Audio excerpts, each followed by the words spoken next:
Welcome back to Escapement and Watch. I'm Falling Titan, and today we're looking at the HydroConquest from Longines, an epic brand from 1832 with a lot of heritage. One of my favorite brands, and of course, being 2020, it's blue, the blue strap, blue dial, blue insert. Just similar to my blue Willard, actually. It comes with the blue strap, blue dial, and blue insert. What else? We looked at the Ratto, that was blue insert, blue dial. The Black Bay 58 or the Blue Bay 58, blue dial, blue insert. Seems like that's what's in fashion right now. And of course, the 63 mask that I got, the limited one, the SPB 149 in blue. Doesn't have a blue insert though, but it comes with a blue strap. So, blue is in, and will it continue for 2020? Are you mad, or do you like blue and you want it to continue? I don't know. I'm a big fan of blue, so I don't know. I don't mind it continuing, but wouldn't mind a little bit of change as well for 2021. Anyways, I digress. Let's check out this beautiful piece.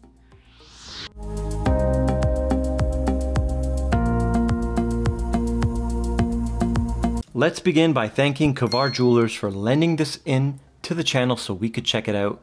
And if you want to buy this watch, email me in the description below and I'll give you a discount code, and this one can be yours. Introducing the Longines HydroConquest in beautiful Sunray blue. It is a stunning piece. Look at that. Now we're going to skip the history because this is a relatively new watch. I believe the HydroConquest is only on the second generation. Guys, correct me in the comments.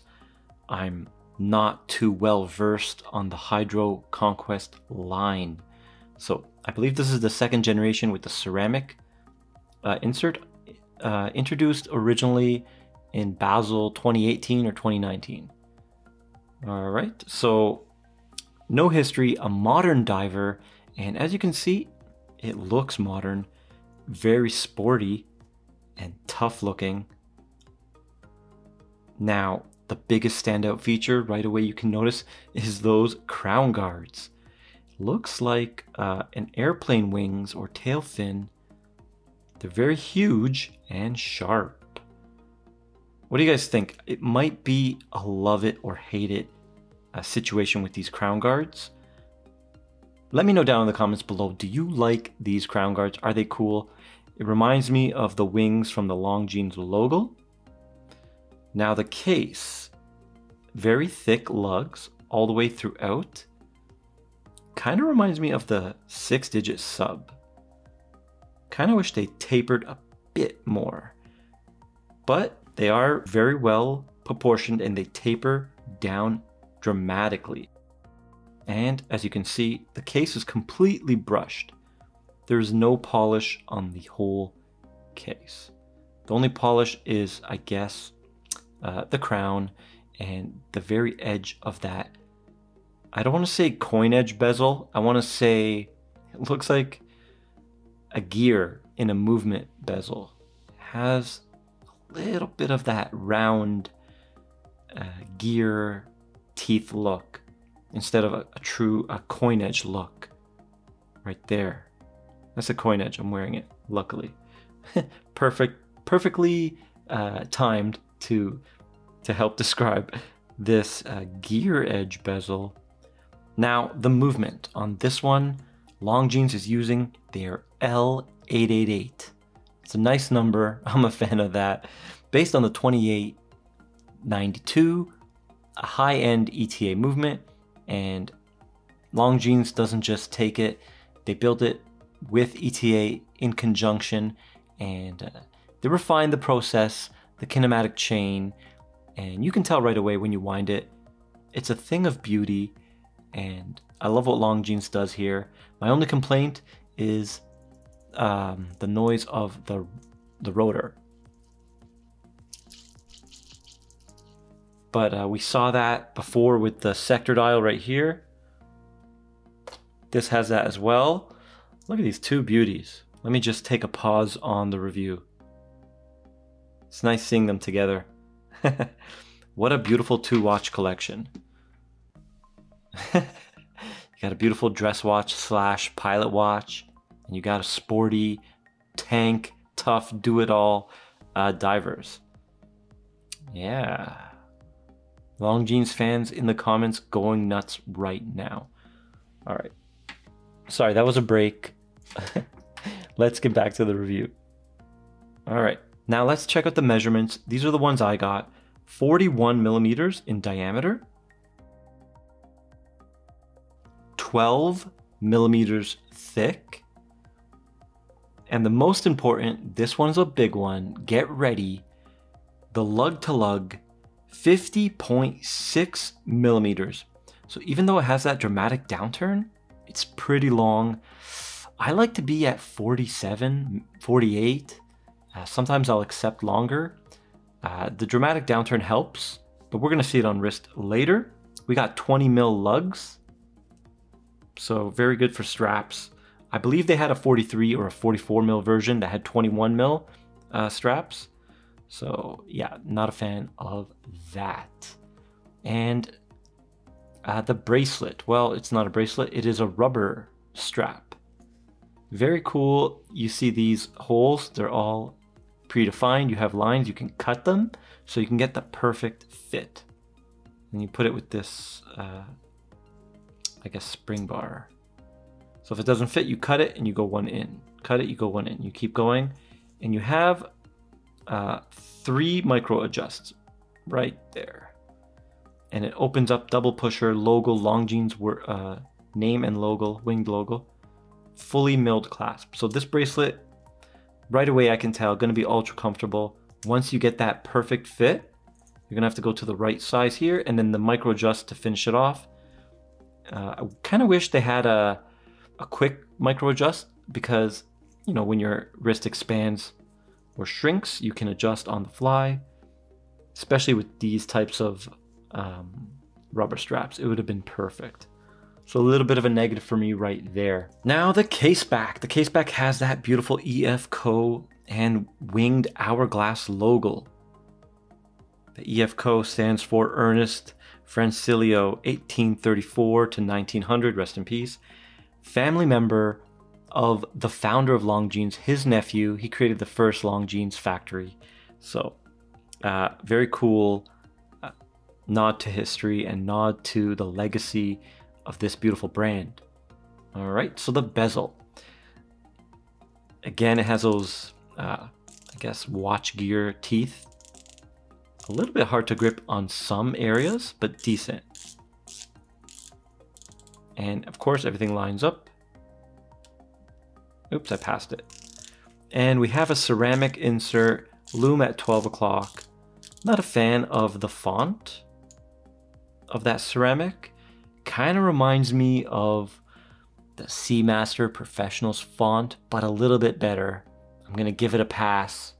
So, not a fan of the font, but not bad. Now the sapphire crystal. It is flat. There you see it. And it has several coatings of AR, top and bottom.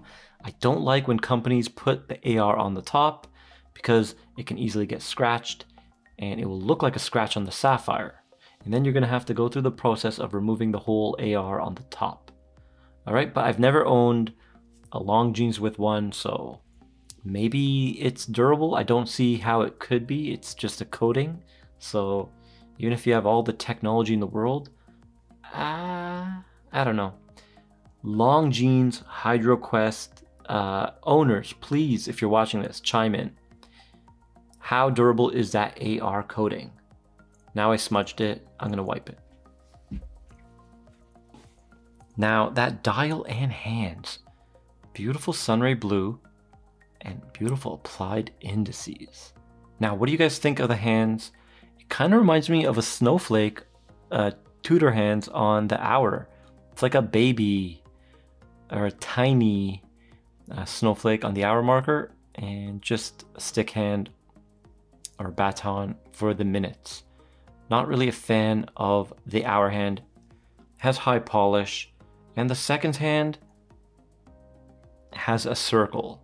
So we have a diamond for the hour, a circle for the seconds, and the baton is a rectangle, of course, for the minutes. All right, round indices for everywhere except for those big Arabics. So there's a very modern design here, or very sporty looking. Not my cup of tea. I'm into vintage. If you know me, for my style is I have a thing for vintage divers. All right. 1970, 1965. That's why I don't own the Sumo or the Samurai. Those are modern Seiko designs. I'm a fan of the old style, but so thank God for the vintage trend coming back with all these reissues. Oh, and look at this. Thank God for the vintage trend and reissues. Can I get an amen? Amen. Now, nothing wrong with this one. It's beautiful. I still love it, just not my cup. So I wouldn't buy it, but I do love it and I think it's amazing. It's built like a tank, feels high quality. Another complaint though, the crown. The crown has this little straight edge and then a gap and then the coin edge for grip. So it kind of lowers the grip. That straight edge is very slippery.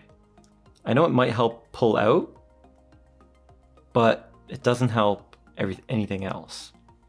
It is screw down, 300 meter, water resist, so it's a tough watch, and it's a true diver.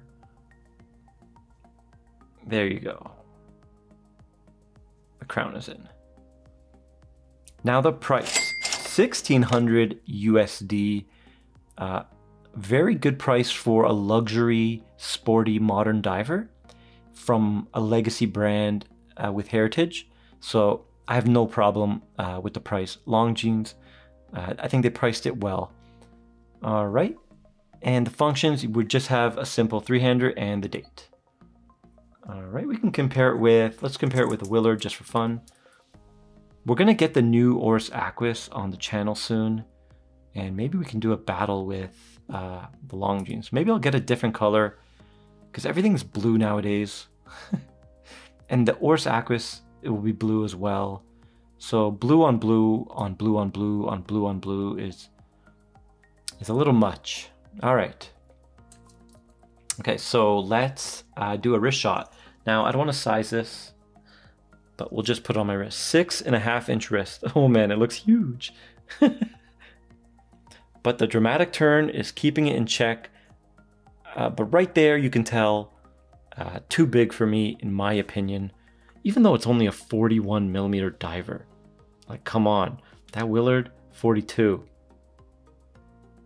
But it does look beautiful. I really love that dial. Longines made a stunning blue dial. Almost. Wow. See how that, damn. Okay, so beautiful dial. Think it's a bit too big for me. I would go 7 inch and above for this. That's just that's my opinion, but I can pull it off, of course. Yes, it's like a sumo. It wears exactly like a sumo. I can pull it off, but too big. All right, let's check the weight. All right, there's no tag on this one. 131 grams. Yep, 131 grams. So surprising number. I thought it was heavier, which is weird because it feels heavy, and I thought the lightweight rubber would help. Yes, of course, but it still feels heavy. So interesting. Very good. I'm impressed with the weight. I like that. Now let's check it out on the time grapher. All right, so Longines usually regulates their movements because they do make them with ETA, and let's check it out. Usually they perform very well. So first number we're gonna ignore at +7. Second number +5. All right, doing okay. A little bit of a weak amplitude, 271.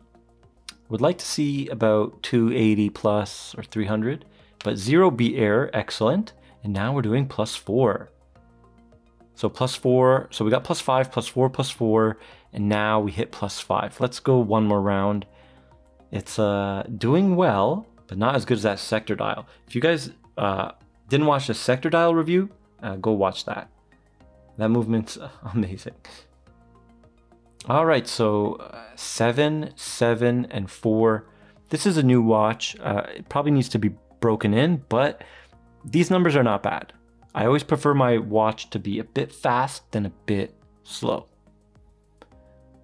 All right, let's go a couple more rounds. So we did +5, 7, 7, 5, and now we're back to 5, 5, 5. I'm gonna call this movement +5. That's what it looks like it has settled down on. No snowflakes, no beat error, strong line. Very well done, +5. There we go, 5, 5, 5, 5, 5. All right, let's check the Lume. All right, here's the Lume. It looks blue, which is very nice. It is Swiss Super Luminova, and it's pretty decent. I like it. I'm a fan. I love blue Lume. I always prefer it over green, but just for fun. The Willard is nearby, so let's show it.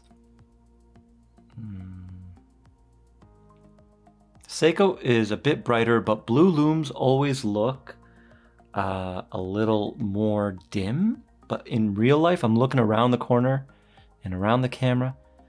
Yeah, the Willard still looks brighter, but it's just a hair. It looks a bit more exaggerated on the camera. So strong Lume from both of these dive watches. Look at those Arabics, 12, 9, and 6. Very nice. I really wish there was a 3 there. Just complete it, but then we'd lose the date. So, and here it is under some half lighting. Beautiful Sunray dial. Look at that.